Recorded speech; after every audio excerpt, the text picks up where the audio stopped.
Chapter 4, Mishnah 9. The temple would buy wine, oil, and fine flour that was produced and maintained at the high standards of purity required for offerings. When these supplies were bought for communal offerings, they were paid for from treasury chamber funds. Sometimes the temple administrators entered into short-term agreements with suppliers and set prices for these supplies. Other times, they would make long-term agreements with suppliers who committed to supplying the temple throughout the year. The Mishnah discusses the terms of these arrangements. The Mishnah first describes short-term agreements. We now turn to the words of the Mishnah. Once every 30 days, the temple administrators set the prices for buying wine, oil, and fine flour with treasury chamber funds for the next 30 days.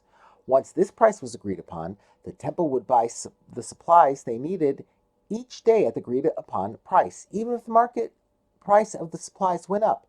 If, however, the market price of the supplies went down, the temple would pay only the new lower price. The law regarding long-term agreements. If the seller accepted upon himself an agreement at the time of the harvest to supply the temple with fine flour at the rate of 4 sa'ah of flour for 1 selah, and the price of flour went up, and it now stands at 3 sa'ah for a selah, he must still supply the temple with flour at the agreed-upon rate of 4 sa'ah for a selah.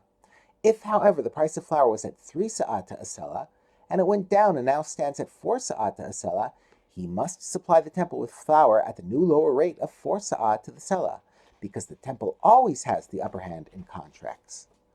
The Mishnah discusses another way the temple has the upper hand when dealing with suppliers.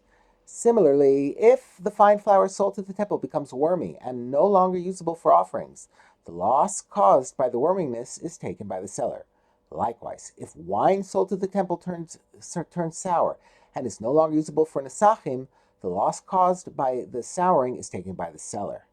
This is because the seller does not receive full possession of the money paid to him by the temple until the supplies he delivered to the temple are brought on the altar, and the altar brings about the acceptance of the offering.